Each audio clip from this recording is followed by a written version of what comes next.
All right, here we go again. 10 more overlooked films in the horror genre in 2024, part 3. This will make 30 full films that did not make my top 10, but I think are absolutely worth your time. This year was stacked. I guess this is proof enough. And I probably could make another 10, honestly, but I probably won't. I might make other lists, but this year was crazy. There's so many films that I personally really enjoyed. And I'm also going to be making a list of films that I enjoyed that I feel like no one else did. So we'll talk about that one next. But for now, let's talk about 10 overlooked films from 2024 in the horror genre, part 3. All right, first up, this is actually one of the only films I watched more than once this year. I showed this to Kaylee after I watched it on my own because I really enjoyed it. And this movie is called Night Shift. This is about a girl who comes and works her first night shift at a hotel, and she's seeing some guy who's driving by, and she's getting scared, and she's all alone in this kind of seedy area in this it's an isolated, I should say it's an isolated area in a seedy motel. And it's her first night there. She doesn't know the place. Everything feels very unsafe to her. All of the patrons who come are people who, creep her out. And I just had a really good time with this. I thought the twist really worked. I really loved the performance from our lead. I thought that it had a good payoff. I really enjoyed the ending. So yeah, I liked it so much I watched it twice. There's not a lot of films I watched twice this year, but I thought it was one Kaylee would enjoy, and so I showed it to her a couple months after I watched it, and she also enjoyed it. So I think you should see it, and I literally saw no one discuss this film, but I think it's worth your time. All right, next up was one that we watched earlier in the year, and we really enjoyed, especially the atmosphere. And it reminds me of another film from later in the year that actually made Kaylee's top 10 list called Breathing In. This movie is called You'll Never Find Me. And this was a Shudder film. It has, two people sitting in a trailer at night during a storm talking, and you are very unsure of which one to trust, if either of them. And as things unfold, it's something that you can probably guess what's going on, but I think the journey is well worth the experience. Even if you do guess what is happening, it doesn't really matter. It's one of those films that, even though it might become predictable, I think that it's still a worthwhile venture. So for me, this is a really cool atmospheric film that created great tension through smart dialogue delivered by two very good actors and a ton of good direction that created a haunting atmosphere. So one I also did not see make anyone's lists, but should be on a list like this of films that you should check out when you get the chance. All right, next up, this is more of a dark comedy, like a family comedy, but there is horror in this. And this is a film that we had a really, really good time with this year that I honestly think we're the only people who covered it that I saw. I don't know if anyone else in my circle. I'm sure there's plenty of other reviews online for it, but I know a lot of YouTubers that cover movies and horror movies specifically, and I don't think any one of them watched this film. And this movie was called Mother, Father, Sister, Brother, Frank. This is about a family who's getting together for a dinner. They get together once a week or once a month to have a sit down as a family, and things are not great between the family. But they get even worse when Uncle Frank shows up and really throws a wrench in the gears, and something happens, and then the family has to band together.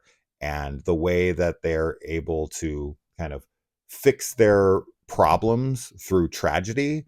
And I thought that their characters were really fun and likable, and you were absolutely rooting for them throughout, and I felt all of their chemistry worked very well together. This is a very, very fun, smart script, and one that no one saw, which is a damn shame because it was a cool film. Here's one that I absolutely need to rewatch because I think this will go up exponentially on a rewatch. And it's something that I am like bummed that I was so tired while watching, but I did still really enjoy this film. And I need to mention it because I feel like it might be the highest rated horror movie of the year that didn't get as much attention. Now, it did make some people's top 10 lists for sure, but I also don't feel like a lot of people saw this. And because it's foreign and a lot of foreign horror just gets overlooked by mainstream American audiences. And this movie is called Exuma, which did go to Shudder. It was in theaters, which we saw it in theaters, and I was honestly falling asleep throughout. And it had nothing to do with the film. I was just stupid tired when we went to this, and it's over 2 hours long. It's subtitled, and I was just sitting there like trying so hard to keep awake. I think this has like a 6.9 on IMDb. It's got a really high rating. It's Korean. Koreans make such great horror films, and this is one that I did have issues with when I first watched it, but I probably would feel much stronger about on a second viewing. So I definitely think that if you're a fan of Asian horror and somehow this slipped you by, you absolutely should see it. And even if you're not a fan, I think that this should be put at least on your radar to maybe give a chance to. But yeah, I'm not going to tell you what it's about. Check it out for yourself. But I did quite enjoy what I saw, and I feel like I could be higher on it on a second viewing, which I'm going to do soon. I actually really want to rewatch this soon. But yeah, not enough talk about this one. Very cool film, very highly rated, and for good reason. Another Asian film here. This one, I have no doubt on why no one's talking about it. It's probably because no one saw it because of how they released it. And this is barely even a film because it's only like 45 minutes long. But the director is the notable part here. The director is very, very talented and has made some incredible titles. But this one is called Chime. This one is very hard to watch because of how they released it. It was kind of like, I forget what they call these, but it's like NFTs basically, but for film. And you have to like either purchase a copy that you can then rent, or you have to rent it from people who have purchased a copy. And I think there's only like 1,000 copies that exist digitally for people to buy and then rent out like their own video store rental thing. It's weird. It's such a stupid idea. I hate it so much. And you can rent it for as low as like $3 or $4 or as high as like a few $100s, depending on who you rent it from. And the quality and everything is the exact same. It is so weird and such a bizarre idea. But the film itself, I thought, was pretty haunting at times because of the director's pedigree and his ability to create really solid atmosphere. This one's not going to be for everyone. This is a slow burn that doesn't have a huge payoff. But I actually thought that what we got in this was pretty eerie at times, and I really liked the concept. So I think that if you can track it down and you are a fan of this director's work or Asian cinema, it's worth your time. But man, the effort to watch this might not be worth it because they make you jump through so many hoops because you have to like make an account through these people to find the thing, and then when you find it you have to go through a list, and then you have to find the ones that are renting it, and it really is a pain in the ass, and it doesn't seem to suit anybody. Like, I don't see why this would ever work in a million years, and I hope this never catches on. I don't think it will, but I don't know why they optioned to do it this way. It seemed like such a stupid idea, and no one saw it for this very reason. So another Asian film, which honestly I don't even know if got a release I got a screener for it, and maybe I think it got like a limited release in theaters. So this would be more one to look out for in 2025 when it comes out. But this is another Asian horror film called Devil Stay, which is a kind of spin on the exorcism subgenre, which I'm not a huge fan of. That subgenre, but this was actually a pretty unique version of it, and actually kind of reminded me a bit of The Autopsy of Jane Doe, because it deals with the aftermath of an exorcism as opposed to the exorcism itself. We're dealing with somebody's dead child who has died from the result of an exorcism and the aftermath of that, and he thinks that he can save her still after she's dead. And everyone in the family is like, what are you doing, she's dead, like let it go.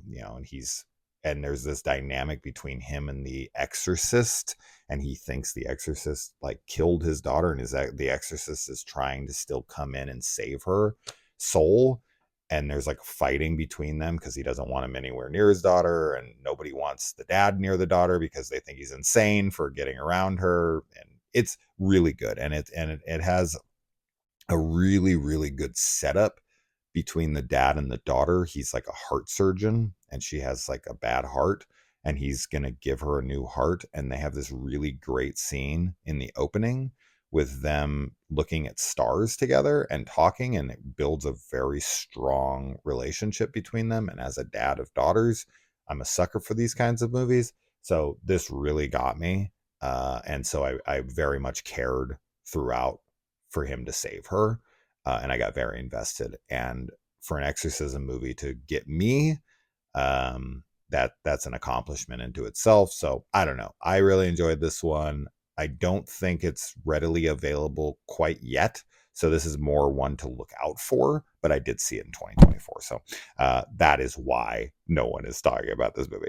All right, let's talk about some humorous movies now, taking a break from the more sad and depressing ones like I just mentioned. Exuma, Chime, and Devil Stay are all very heavy, dark films with some dark subject matter and some very, very heavy themes, as I had said, that really weigh on you mentally. But these next two are just pure fun. Now, humor, much like horror, is very subjective. And these titles are either going to really not work for you, and you're not going to find these funny or charming at all. You're going to find them very stupid. But I had a great time with both of these movies. The first being Frankie Frico, which is brought to us by Steven Kostanski, who brought us stuff like Psycho Gorman. He was one part of Astron 6, who's made all sorts of great things from Father's Day to Manborg. He also made the movie The Void. He made Leprechaun Returns, which is, I think easily the best Leprechaun film. I really like Steven's films, and this is just like, Sesame Street on acid. This is a puppet movie. There's quite a few puppet movies this year, but this is probably my favorite of them.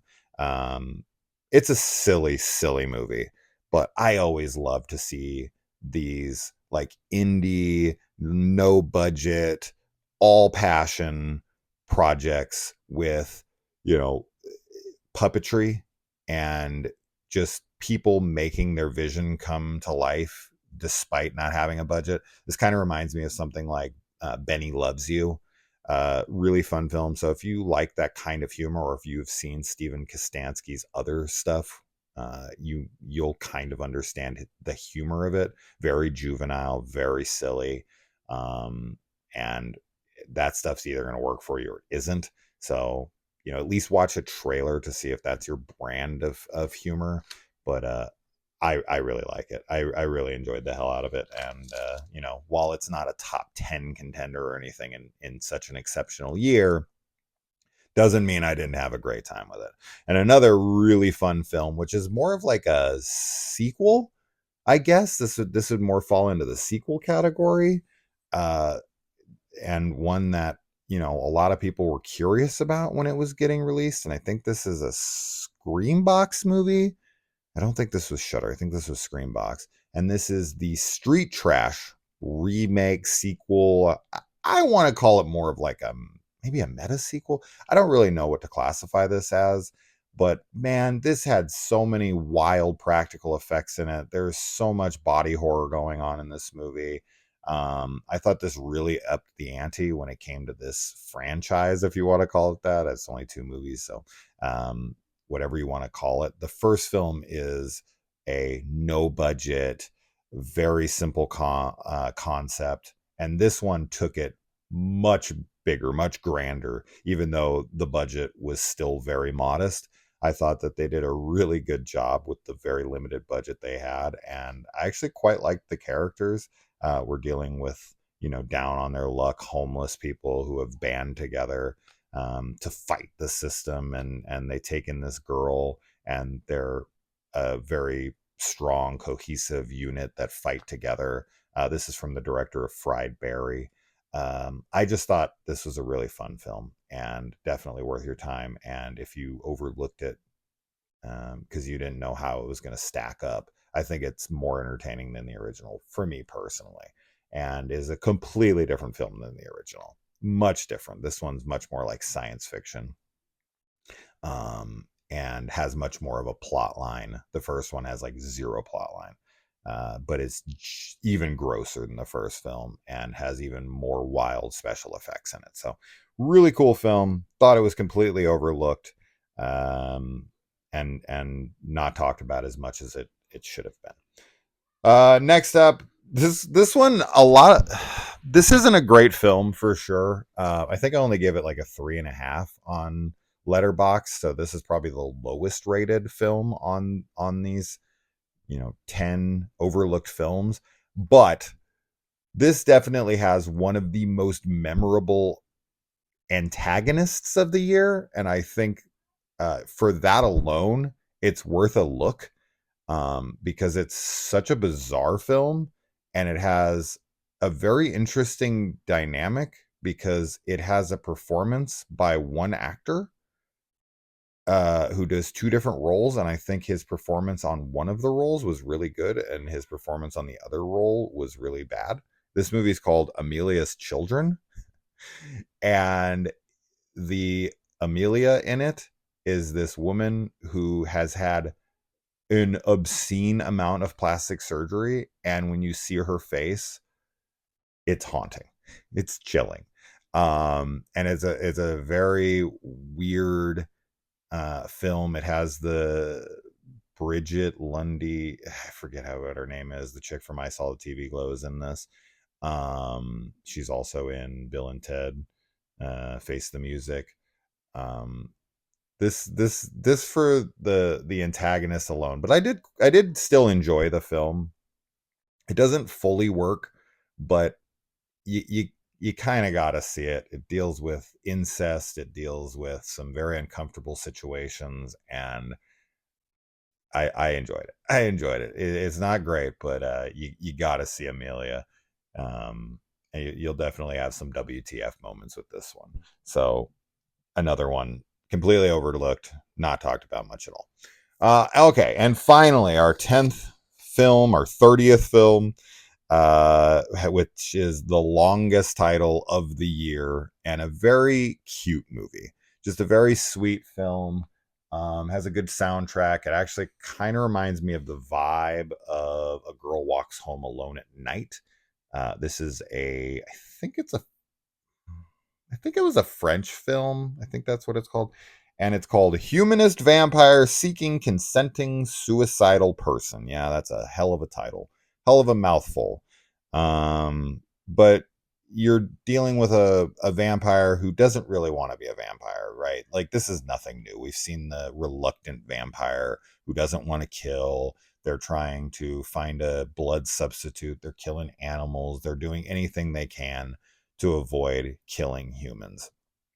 In this one, though, she has a family who's really down on her, and she's like staying with her sister, if memory serves. We watched this a while ago, but she goes and she finds this guy who wants to commit suicide, and she's like, well, I mean, if he wants to die anyway. So she brings him in, and like kind of a little romance flourishes between them, and she's showing him her records, and she's really into music, and they kind of bond through that. And she's having these like arguments with her family, and she's very adorable, and the whole film kind of is played through her, and so the tone of it kind of matches her personality, which is very sweet and cute. So it's a very cutesy horror film, but it's a vampire flick, and if it sounds up your alley, if you're into quirky, uh, horror, then I think you should definitely check this one out. So